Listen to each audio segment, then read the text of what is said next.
우리 마음을 모아서 서로 축복하겠습니다. 잘 되고 있습니다. 기도하면 더 잘 됩니다. 하나님이 하십니다. 행복하세요. 네, 우리가 신년 초에도 인사했지만 또 우리는 고위에 또 설 명절을 지내지 않습니까? 우리 옆에 분에게 이렇게 좀 축복했으면 좋겠습니다. 예수님의 은혜로 복 받으세요. 예수님의 은혜로 복 받으시길 바랍니다. 자, 말씀의 부흥은 영적 분별력을 갖게 한다. 말씀의 부흥은 영적 분별력을 갖게 한다는 제목을 가지고 주음성 듣겠습니다. 어떤 욕심 많은 부자가 죽음을 앞두고 하나님께 간절히 빌었답니다. 하나님, 제가 주님 평생 모은 전 재산이 있는데 딱 가방 하나에 그게 막 딱 담아서 가져갈 수 있도록 좀 해주세요. 그렇게 기도를 했답니다. 하도 간절히 비니까 하나님이 허락하셨답니다. 그래서 이 부자는 전 재산을 팔아가지고, 요즘 금값이 엄청 많이 오르죠. 금괴를 샀어요.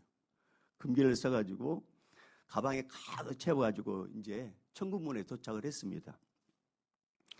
베드로가 이제 문 앞에서 딱 기다리고 있다가 그 사람을 보고 깜짝 놀랐습니다.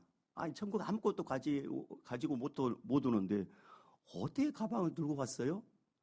그러니까 이 부자가 당당하게 가방을 쫙 열더니 금괴를 딱 보여주더랍니다. 나 이런 사람이야. 그러니까 베드로가 그걸 보고 껄껄 웃으면서 이렇게 말했답니다.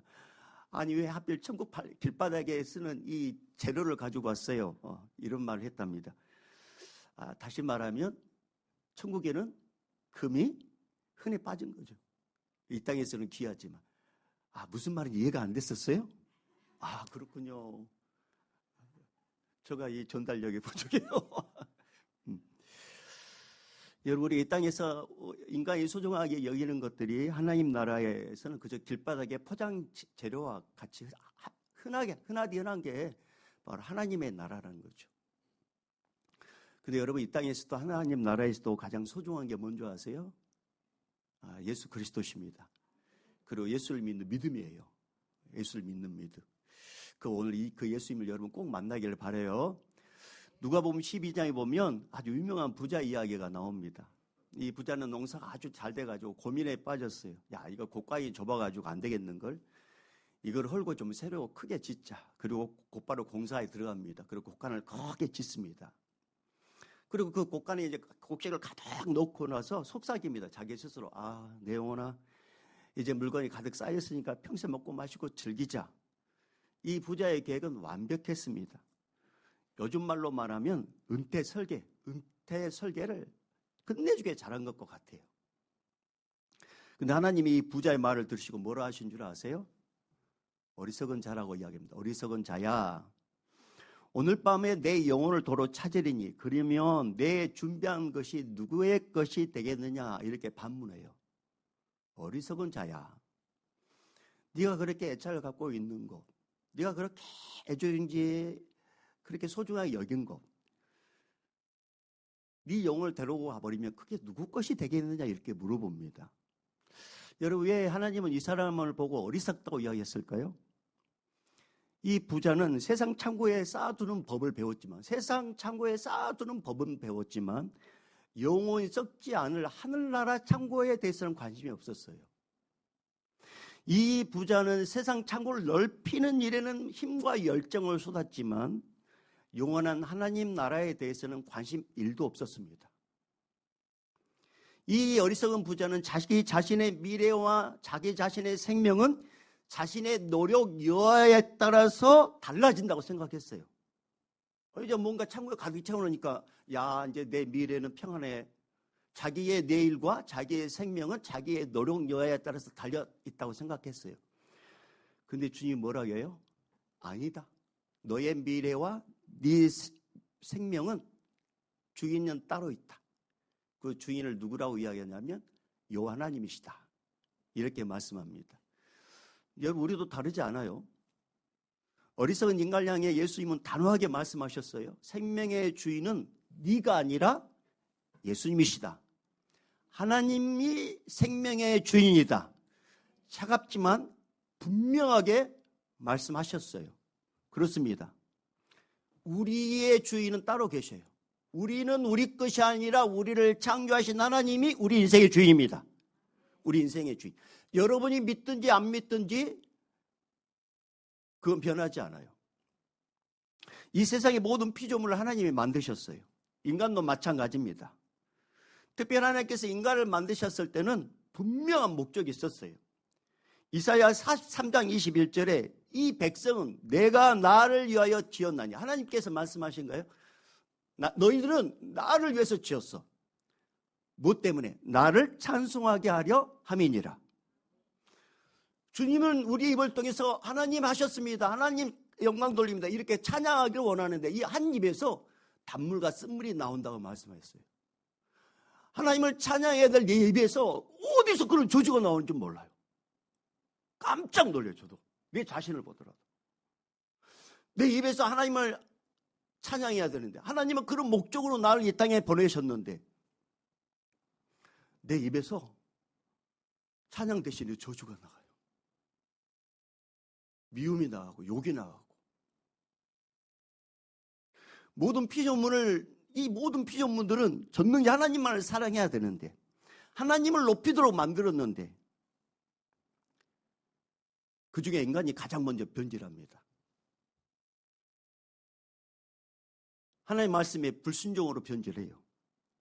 하나님께서 에덴 동산에 있는 모든 것은 다 먹을 수 있지만 동산에 있는 생명나무와 선악을 알게 하는 나무가 있다. 이 생명나무 열매를 먹으면 너는 영원토록 산다. 그러나 선악을 알게 하는 이 열매를 먹으면, 이 과실을 먹으면 죽는다. 이렇게 말씀했어요. 근데 사탄 어느 날 인간에게 찾아옵니다. 그러기 위해서 물어봐요. 왜 하나님께서 선악과를 먹지 말라고 한지 아니? 하나님처럼 될 것 같으니까 먹지 말라고 한 거야.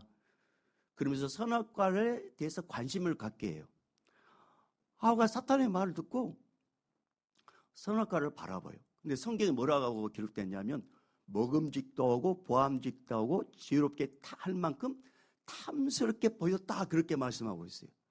사탄이 말하지 않았을 때는 그냥 일상적으로 지나갔어요. 그런데 사탄이 선악과에 대해서 관심 갖게 하자, 그 똑바로 쳐다보자 먹음직도 하고 보암직도 하고 지혜롭게 할 만큼 탐스럽게 보여요. 그리고 그것을 따서 먹습니다.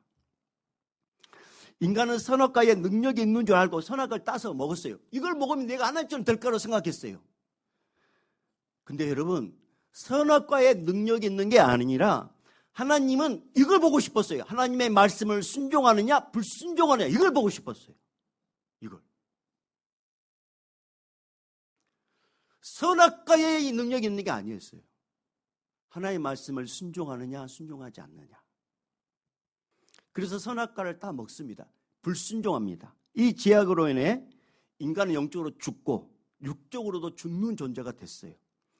하나님은 거룩하시기 때문에 타락한 죄인과 함께 할 수 없습니다. 그래서 하나님께서 반드시 죽는다고 했잖아요. 그래서 인간은 다 죽어요. 누구도 죽음을 회피하거나 도망칠 수 없어요. 죽음에서.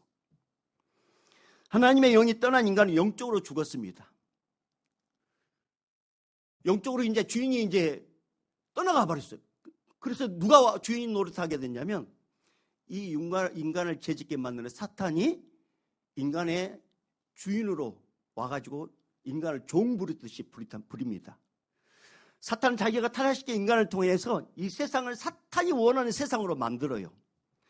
하나님을 믿지 못하게 하려고, 하나님에 대해서 생각하지 못하게 만들려고 온 세상 것에 관심을 갖게 만듭니다. 서로 경쟁하게 만들고, 서로 미워하게 만들고, 서로 질투하게 만들고, 서로 싸우게 만들어서 힘 있는 자가 힘 없는 자를 지배하는 구조로 딱 만들어요. 사탄의 먹이가 된 인간은 세상 것에 이제 자기 인생에 올인합니다. 그리고 자기 위주로 바벨탑을 쌓아요. 각각의 자기 바벨탑을 쌓습니다. 세상에서 어떻게든지 높은 자리에 올라가려고 올인합니다. 세상에서 자기 욕심을 채우기 위해서 수단과 방법을 가리지 않고 그 원하는 목적에 집중을 해요. 그 원하는 목적에. 여러분, 우리 일반적으로 이렇게 남자 우리 이제 결혼 앞두고 있는 남자들이 이게 물어보거나 뭐 여자들이 뭐 이렇게 결혼하신 분들이 물어봐도 하나같이 답이 똑같은 답이 나와요. 그게 뭐냐면 야, 마음씨 착한 여자와 예쁜 여자가 있는데 네 어느 쪽을 선택할래? 그럼 다 누구를 선택한다고 해요? 예쁜 여자. 너의 이상형은 어떤 여자야? 똑같이? 예쁜 여자. 이건 변하지 않아요. 근데 예쁜 여자 선택해가지고 가슴을 치는 일들이 참 많습니다. 여러분 고민할 필요가 없잖아요. 여러분은 내가 너무 이뻐서 어떡하나 고민할 이유는 없어요. 네. 다 그렇습니다. 그게 이쁜 여자에 집중하게 만들어요. 여러분, 우리 젊은 세대에게 너의 장래의 소망이 뭐냐? 너의 장래의 소원이 뭐야? 예전에 다 이렇게 했어요. 나 대통령이야. 나 판사야. 나 검사야. 나 의사 될 거야. 근데 요즘 젊은 세대에게 야, 너의 소원이 뭐냐? 그래 뭐라고 대답합니까? 돈 많은 부자. 너의 꿈이 뭐야? 돈 많은 건물주. 오직 돈에만 집중하게 만들어요. 오직 돈에만. 이 돈에 생명이 있는 거라고 생각해요. 이처럼 사탄이 인간에게 세상 것을 관심을 갖게 만들고 세상 것의 모든 일에 전심전력하도록 막 이렇게 부추깁니다. 온통 신경을 세상 것에 두게 만듭니다. 근데 너무 안타깝게도 우리 인간은 이게 사탄의 전술인지도 몰라요. 사탄의 전략인지도 몰라요. 그리고 죽으라고 모읍니다. 죽으라고 모아요. 근데 여러분 참 가끔씩 그런 소리를 들어요. 그렇게 죽으라고 모아놨는데 이제 뭔가 좀 살만하다 했을 때 병이 찾아와요. 그리고 이 사람이 이제 그 병치레 하다가 결국 죽으면은 그렇게 아웅다웅 모아놨던 것을 다른 사람이 두려요. 다른 사람이. 좀 살만하다 그러면 그렇게 아무렇지 않았던 남편이 갑자기 돈 맛을 보고 이제 또 바람을 피워요.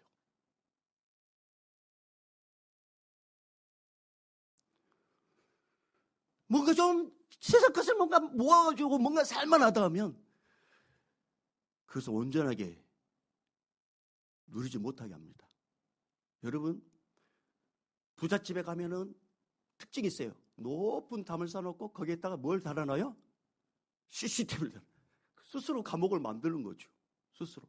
아니 부자면은 그렇게 걱정 없을 것 같은데 부자도 걱정돼요. 부자도. 이게 우리 인간이에요. 근데 더 억울한 것은 죽기로 살기로 그렇게 인생에 목을 메고 세상 것에 목을 메다가 딱 죽었어요. 죽으면 그걸로 끝나면 얼마나 좋겠어요. 근데 성경 말씀 보면 사탄과 귀신을 가둬놓으려고 만드는 그 지옥불에 인간이 떨어져 거기서 영원토록 고통받으며 영원토록 사는, 거기서 나올 수 없는 그런 고통에 처하는 것, 이게 바로 우리 타락한 인간의 운명입니다. 우리는 그렇게 지금까지 삶을 살아왔어요. 우리에게는 아무 소망이 없어요. 우리는 그렇게 살다가 그렇게 죽으면 지옥불에 떨어지는 존재가 됐습니다. 근데 놀라운 일이 생겼습니다. 하나님을 배반하고 하나님을 죽이고 자신이 하나님 되기를 원하는 인간을 하나님께서 생각을 하고 계셨어요. 그게 뭐냐면 어떻게 하면 인간의 죄 문제를 해결해서 지옥이 아닌 천국으로 데려갈까, 이것을 우리 하나님께서는 생각하고 계셨습니다. 그래서 인간이 죄를 짓자마자 곧바로 이제 원시복음을 하는 거죠. 여자 후손이 사탄의 머리를 밟게 될 것이고 사탄은 여자 후손의 발목을 물게 될 것이다. 이 세상에서 오직 여자의 후손은 바로 예수 그리스도죠. 예수님을 통해서 인간의 죄 문제를 다 십자가에서 해결해 주시려고 이 땅에 이제 하나님께서 제1격 성자 하나님 예수님을 이 땅에 보냅니다. 이 땅에 오신 예수님이 하신 일이 뭐냐면 이 죄악으로 인해서 가려진 영적인 눈을 우리 예수님은 열어주고 싶었습니다. 죽음 위에 또 다른 세상이 있다는 것을 우리는 잘 모르잖아요. 우리는 잘 몰라요. 그러니까 죽음 위에 지옥과 죽음 위에 천국이 있다는 것을 우리는 잘 모르기 때문에 예수님께서 이 땅에 오셔가지고 죽음 이후의 세상을 보게 해주고 싶었어요. 죽음 이후의 세상에 대해서 준비하도록 해주고 싶으셨습니다. 여러분 죽음의 세상이 있다는 거 여러분 잘 아셔요? 저는 가끔씩 이제 그런 교육을 할 때, 우리 이제 새가족의 교육을 할 때 좀 우리 주님께서 참 미련하니까 저에게 이제 그렇게 가르쳐 하셨어요. 여러분 이게 이 산모들은 태중에 이제 아이를 품잖아요. 그러면 태 안에 있는 아이는 이렇게 아름다운 세상이 있다는 걸 잘 몰라요. 자기 엄마 태 안이 자기 세상이라고 생각해요. 엄마 태 안이. 근데 엄마는 알잖아요. 너가 태어나면 이런 세상이 있다. 그래서 뭘 하냐면 태교를 하는 거죠. 태교. 그리고 얘가 응아하고 태어나 보니까 이 태안에서 생각하지 못하는 어마어마한 세상이 딱 있다는 것을 애는 알게 돼요. 점점 커지면서. 여러분 우리는 지구라는 태안에 살고 있어요. 지구라는 태안에. 우리는 이 태안에, 이 지구라는 태안에서 여기서만 우리는 끝난다고 생각해요. 근데 창조자 하나님께서는 이 지구라는 태안에서 우리 인생이 끝나면 또 다른 세상이 있다는 것을 성경 말씀을 통해서 미리 가르쳐 주셨어요. 그리고 곳곳에 교회를 세워가지고 영적인 태교를 지금 여러분들에게 계속 시키는 거예요. 영적 태교를. 얘들아, 너희들이 이 땅에 살다가 죽으면 그걸로 끝나는 게 아니라 이 세상보다 어마어마한 좋은 곳이 있다. 너희가 이 땅에 살다가 죽으면은 이 세상보다 어마어마한 고통스러운 곳이 있다. 이 둘 중에 하나를 너희는 선택하게 될 것인데 이 영적인 세계를 너희는 알기를 원한다. 근데 우리가 죄를 졌기 때문에 인간은 몰라요. 그러니까 예수님 이 땅에 보내셔가지고 예수님께서 이 땅에 공적인 생활, 공생애를 하실 때 영적 세계를 미리 가르쳐 주셨어요. 죽고 나면 또 다른 세상이 있다는 것을. 그래서 누가복음 16장에 보면 이런 내용을 주님께서 말씀하셔요. 여러분 이 땅에 이제 이 내용을 들어보면 이 땅에 사는 우리라면 인간이라면 나도 저렇게 한번 살아봤으면 좋겠다라고 하는 부러움을 살 정도의 한 사람을 우리 주님께서 소개합니다. 이 사람은 부자인데 자색 옷을 입었고 고운 베옷을 입었습니다. 여러분 자색 옷은 아무나 입지 않아요. 2000년 전에 예수님 당시에 자색 옷은요 로마 황제나 고위 관료 왕족만이 입을 수 있는 이 권위와 부의 상징이었습니다. 그러니까 부자가 자색 옷을 입었다는 것은 그가 왕족 버금가는 호화로운 생활을 했다는 거예요. 그 다음에 고운 베옷을 입었다고 했어요. 여러분 고운 베옷은 자색 옷 안에 입었던 속옷입니다. 이걸 우리는 세마포라고 하죠. 이 세마포 옷감은 아주 여러분 우리 비단 있죠? 비단처럼 아주 부드러워요. 그리고 빛이 납니다. 근데 이 세마포 옷은 주로 제사장이나 귀족들이 입어요. 그리고 피부에 닿으면 너무 부드러워요. 근데 보이지 않는 속옷까지 최고급 세마포 옷을 입었다라는 것은 이 사람이 자기 중심적인 쾌락의 삶을 살았다 그런 뜻입니다. 그리고 이 사람은 날마다 호화롭게 즐겼습니다.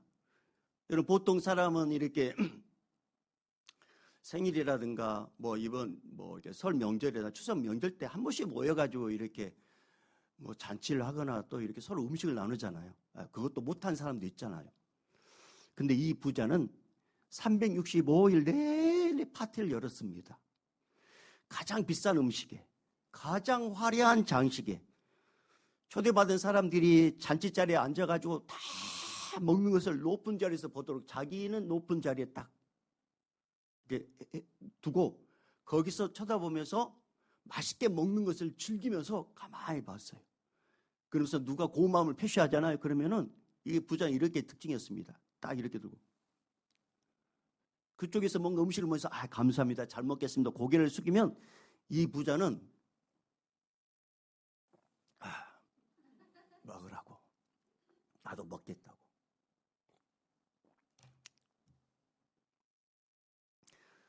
이렇게 쾌락에 빠졌습니다. 그리고 이 부자의 고민은 내일은 무엇을 먹을까? 무엇을 마실까? 무엇을 입을까? 이게 고민이었어요. 이게 없어서 고민인 게 아니라 넘쳐서 고민이에요. 넘쳐서. 여러분 부럽죠? 어째 그렇게 한번 살고 싶죠?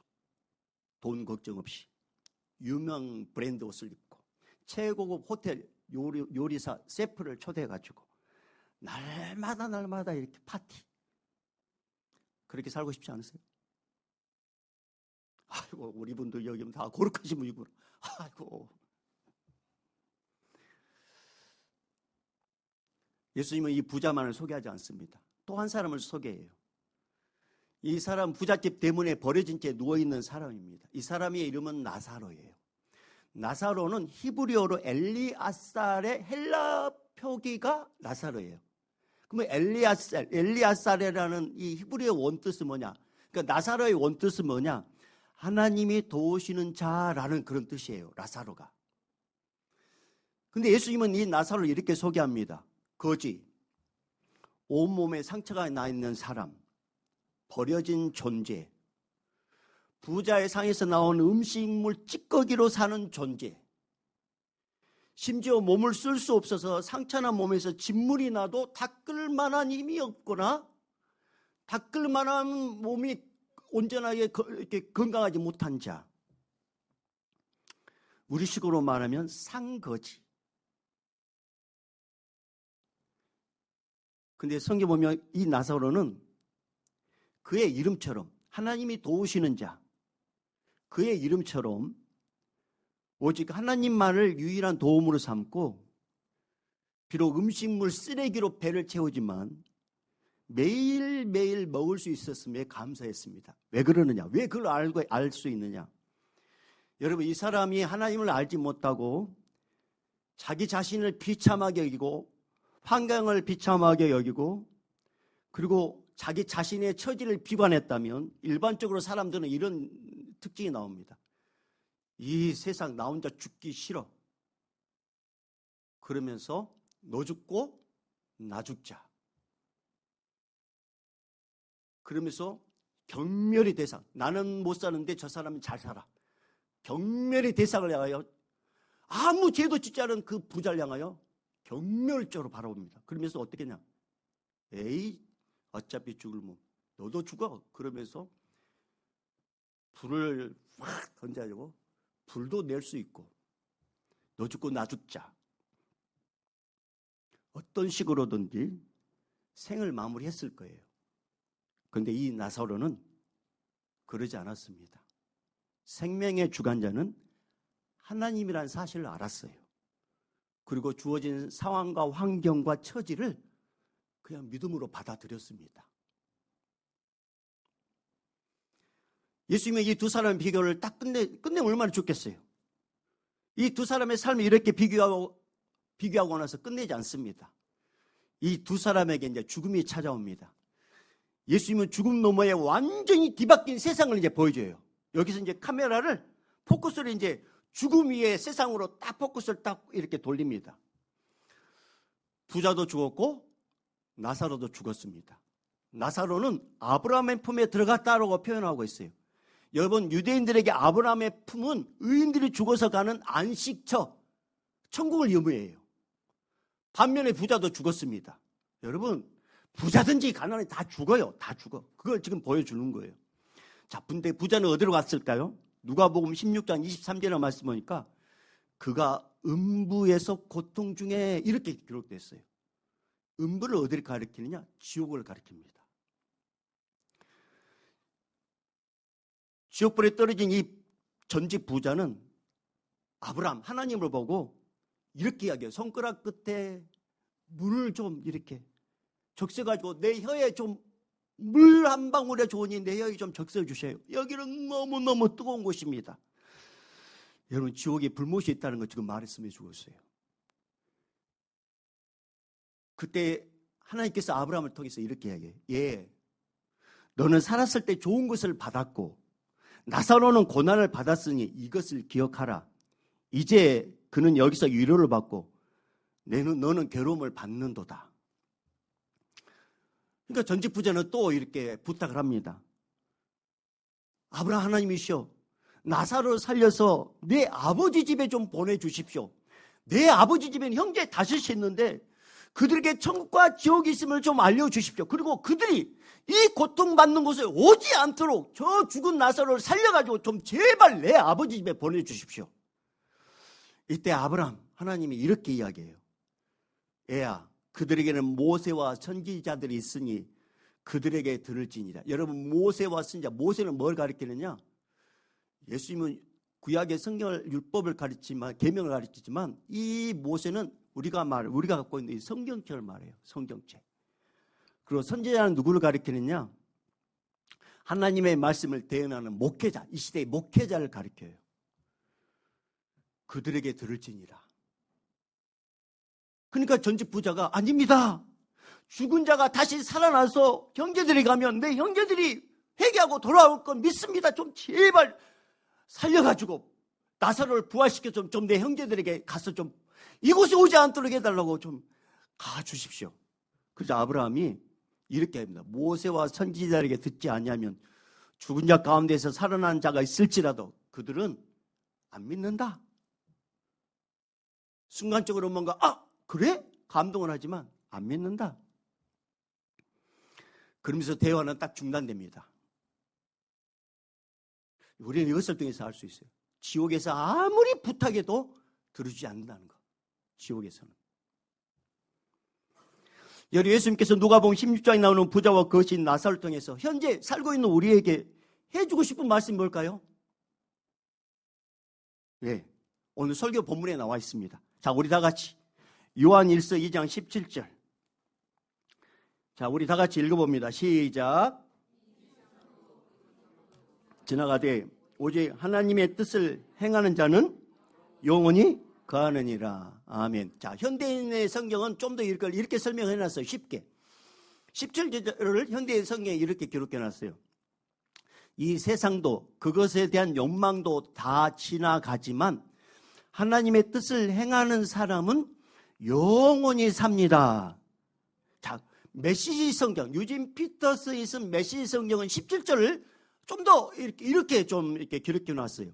세상과 세상에 멈출 줄 모르는 욕망도 다 사라지지만 하나님이 바라시는 일을 행하는 사람은 영원히 남습니다. 이렇게 기록되어 있어요. 여러분, 인간이 그렇게 원하고 바라는 이 세상의 욕망, 육신의 쾌락, 우리 젊음도 다 사라집니다.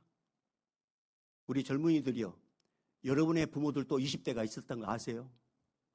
우리 할아버지들도 다 여러분처럼 젊음이 있었어요. 젊음. 여러분이 갖고 있는 거, 누군가에게 나 이거 있어, 나 이런 것 있어, 보여주고 싶은 거 있잖아요. 보여주고 싶은 거, 나 이거 있어. 근데 주님이 뭐라 말씀하셨어요? 그것도 지나간다. 여러분, 지나간다는 것은 옆으로 살짝 비껴서 간다 그런 의미가 아니라 완전히 소멸된다, 사라진다, 그런 말이에요. 여러분, 우리가 그렇게 목매는 돈도, 젊음도, 세상도 사실은 모래성과 같아요. 질병의 파도가 한번 크게 치면, 죽음이라는 파도가 한번 크게 치면 흔적도 없이 사라지는 게 우리 인간입니다. 다시 우리가 그렇게 목매는 돈도, 세상의 재미도, 우리의 젊음도 모래성과 같아요. 질병이라는 파도를 한번 탁 치면 아무것도 못해요. 아무것도. 죽음이라는 파도 한번 탁 치면 흔적도 없이 우리는 사라지고 이 남아있는 것은 다른 사람의 삶이에요. 그리고 이것도 사라져요. 그렇다면 예수님이 우리 보고 좀 어떻게 살아라고 합니까? 예수님이 너무나 단순하고 명확하게 17절에 딱 이렇게 말씀하셨잖아요. 다 17절 다시 한번 읽어볼게요. 시작. 이 세상도 그 정욕도 지나가되 오직 하나님의 뜻을 행하는 자는 영원히 거하느니라. 자, 하나님의 뜻을 행하며 살아라, 이런 말씀이에요. 하나님의 뜻을 행하는 자는 영원히 거하느니라. 그럼 하나님의 뜻을 행하는다는 게 뭘까? 우리는 하나님의 뜻이라고 하면 걷정하게 생각해요. 선교사라고 살아라는 말인가? 목사님처럼 살아라는 말인가? 근데 여러분, 예수님께서 말씀하신 하나님의 뜻을 행하는 것을 아주 분명하게 기록해 말씀이 있어요. 자, 우리 오늘 이 말씀을 찾아보도록 할게요. 자, 요한복음 6장으로 가볼게요. 앞에 넘겨볼게요. 요한복음 6장. 요한복음 6장 찾을 수 있겠죠? 요한복음 6장. 구약에서 찾으면 없어요. 네, 요한복음 6장. 자, 하나님의 뜻을 행하는 것. 요한복음 6장 39절 40절. 요한복음 6장 39절 40절 우리 다 같이 찾았으면 아멘. 자, 39절 40절 읽어봅니다. 시작. 나를 보내신 이의 뜻은 내게 주신 자 중에 내가 하나도 잃어버리지 아니하고 마지막 날에 다시 살리는 이것이니라. 내 아버지의 뜻은 아들을 보고 믿는 자마다 영생을 얻는 이것이니 마지막 날에 내가 이를 다시 살리리라 하시니라. 자, 40절 내 아버지의 뜻은, 그러니까 하나님의 뜻은 아들을 보고 믿는 것. 그러니까 하나님의 뜻을 뭐라고 말씀하세요? 예수를 믿는 것이 하나님의 뜻이다. 예수를 믿는 것. 세상 사람들은 썩어질 돈, 썩어질 권력, 늙으면 사라질 이 젊음에 올인하고 믿지만, 그러나 우리는 세상의 주관자 대신 예수님, 그 예수님께 우리 인생을 거는 것. 이게 바로 하나님의 뜻을 행하는 거예요. 여러분, 마태복음 6장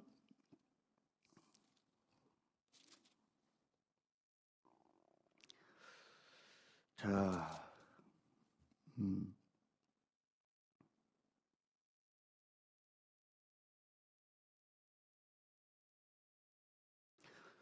네, 이건 다음에. 자, 그래서 하나님의 뜻은 누구를 믿는 거라고요? 예수를 믿는 거예요. 여러분, 마태복음 13장 44절에 보면 어떤 사람이 밭을 갈다가 우연히 땅에 묻힌 보화를 발견해요. 이 사람이 어떻게 합니까? 자기 집에 모든 것을 다 팝니다. 자기 모든 소유를 다 팔아 그 밭을 삽니다. 여러분, 이 사람이 자기의 전 재산을 팔 때 아까워했을까요? 아닙니다. 기뻐하면서 팔았습니다. 왜요? 자기가 가진 것보다 비교할 수 없는 귀한 보화를 발견했기 때문에 그렇습니다. 하나님의 뜻을 행하는 것은 이와 같아요. 하나님이 보내신 예수를 믿는다는 것은 세상과 비교할 수 없어요. 왜요? 이 세상은 잠시 지나가는 곳이에요. 여러분, 해외 여행 가는 사람들은 그 여행 가는 곳에서 집을 짓고 건물을 사고 땅을 사고 거기서 지나지 않아요.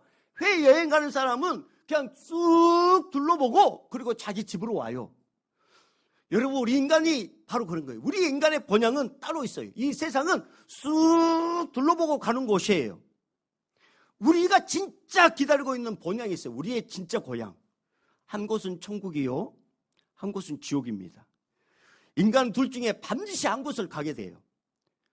근데 여러분, 제가 소개할게요. 천국은 예수님이 계신 곳이에요. 그것은 아픔도 없고 괴로움도 없고 눈물도 없고 애통도 없고 사망도 없습니다. 예수님이 계신 그 천국은 기쁨만 있는 곳입니다. 자, 또 다른 곳 소개할게요. 지옥은 어떤 곳이냐? 예수를 믿지 않는 자들이 가는 곳이에요. 성경은 그곳을 이렇게 간단히 소개해요. 불과 유황으로 타는 못이 있는 곳, 뜨거움만 있는 곳. 근데 거기서 영원토록 나오지 못해요. 여러분, 우리는 어디로 가야 될까요? 그렇습니다. 우리의 진짜 신랑 되신 예수님이 계신 곳, 할렐루야, 천국으로 가야 됩니다. 이 천국으로 가려면 우리가 이 땅에서 예수님을 믿어야 돼요. 이 땅에서. 사랑하는 여러분, 하나님의 뜻을 행하려고 하면 우리는 착하게 살고 도덕적으로 살고 바르게 살 것으로 먼저 생각해요. 아, 선교사 살아야 되는가? 목사로 살아야 되는가? 아, 하나님의 뜻을 행한다는 것은 바르게 살고 착하게 살고 선하게 살아라는 건가? 아니에요. 하나님의 뜻이 뭐냐? 예수를 믿는 일이에요. 먼저 이것을 해야 돼요. 우리가 예수를 먼저 믿으면 예수님께서 우리가 착하게 살도록 도와주시고, 우리가 예수를 믿으면 예수님께서 우리를 바르게 살도록 도와주시고, 우리가 예수를 믿으면 예수님께서 이 세상에 도덕적으로 살도록 우리를 도와주십니다. 근데 이걸 역전을 하면 안 되는 거죠. 역전을 하면. 내가 예수를 제쳐놓고 도덕적으로 살고 선하게 살고 착하게 살면 이건 며칠 만에 다시 안 돼요. 우리 인간은 안 돼요. 그러나 내가 예수를 믿으면 예수님께서 착하게 살도록, 도덕적으로 살도록, 선하게 살도록 도와주십니다. 이게 바로 하나님의 뜻을 행하는 거예요. 그리고 하나님의 뜻이 또 한 가지 있어요. 디모데전서 2장 4절에 이런 말씀이 있습니다. 하나님은 모든 사람이 구원을 받으며 진리를 아는 데 이르기를 원하시느니라. 하나님의 뜻은 내가 예수를 믿는 것이고, 두 번째로는 내가 예수 믿은 이 예수를 멈추지 않고 전하는 거예요. 로마서 10장 13절 15절 말씀에 이런 말씀이 있어요. 누구든지 주의 이름을 부르는 자는 구원을 받으리라. 할렐루야. 누구든지 주의 이름을 부르는 자는 구원을 받으리라. 주님이 지금 기회를 주고 있는 거예요. 주 예수 이름을 믿으십시오. 자, 그러면서 이렇게 말씀하셔요. 그런지 그들이 믿지 아니하는 자를 어찌 부르리요. 듣지도 못한 일을 어찌 믿으리요. 전파하는 자가 없이 어찌 들으리요. 보내심을 받지 아니하였으면 어찌 전파하리요. 기록된 바 아름답도다 좋은 소식을 전하는 자들의 발휘함과 같으니라. 여러분, 이걸 역설적으로 주님 말씀하시는 거예요. 자, 무슨 말이냐? 전파하는 것이 먼저 있어야 된다. 그래야 듣고 믿고 예수 이름을 부른다. 그러니까 여러분, 하나님이 원하는 뜻은 뭐냐? 내가 예수를 먼저 믿고 그 예수님을 전하는 거예요. 여러분, 예수님께서 이번 설을 맞아요. 여러분을 고향으로, 친척집으로, 여행지로 각각 우리를 흩어져 보냅니다. 그런데 여러분, 우리를 보낼 때 그냥 보내지 않아요. 좋은 소식을 전하는 자로 지금 파송하시는 거예요. 예수님을 전하는 자로 지금 파송하는 겁니다. 나 혼자 가는 게 아니에요. 예수님 함께 동행하십니다. 주변에 믿지 않는 가족이나 친척이나 친구들이 있다면 내가 만난 예수님을 전하는 게 그게 바로 하나님의 뜻이에요. 하나님의 뜻. 그 사람만이 영원히 남아요. 할렐루야. 그 사람만이 영원히 살 수 있어요. 천국에서. 근데 우리가 참 이렇게 훈련이 되지 않았기 때문에 쉽게 예수 믿으세요 이렇게 말 못해요. 전하고 싶은데 전할 수 없어요. 그러면 이렇게라도 외치세요. 속으로라도 외치세요.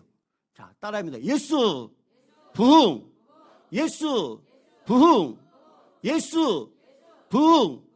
예수님이 우리 집에 부흥을 주셨습니다. 여러분, 예수 이름 권세했습니다. 예수 이름 부르면 어둠의 권세가 떠나갑니다. 그래서 우리는 수요일 저녁 예배 때는 우리가 훈련을 많이 했어요.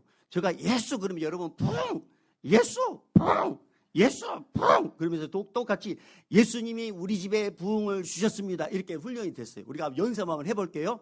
자, 제가 구호 준비하면 얏 하는 거예요. 구호 준비, 할렐루야. 자, 구호 준비, 할렐루야. 제가 예수 하면 여러분 부흥하는 거예요. 예수, 예수, 예수. 예수님이 우리 집에 부흥을 주셨습니다. 할렐루야. 아멘. 예. 여러분이 전하지 못하면 이렇게라도 외치고 오세요. 이렇게라도. 입으로 내지 못할 것 같다면 속으로라도 주님 이곳에 부흥이 있길 원합니다. 예수 부흥, 예수 부흥. 돌아다니면서 예수 부흥.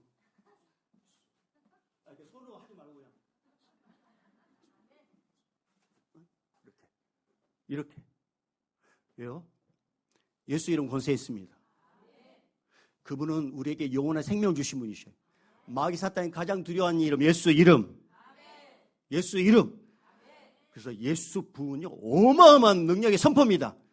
다시 한번 구호 준비. 할렐루야. 예수 부흥, 예수 부흥, 예수 부흥. 예수님이 우리 집에 부흥을 주셨습니다. 할렐루야. 아멘. 할렐루야.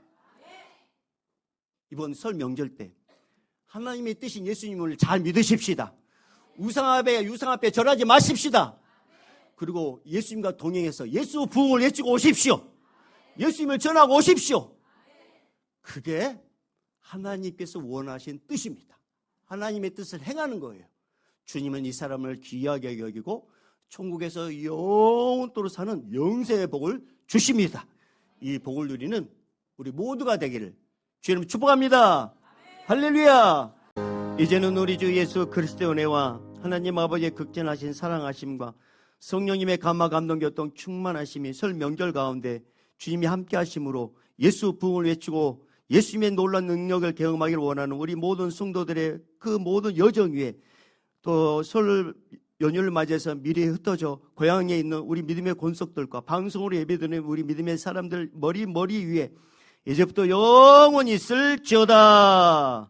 아멘.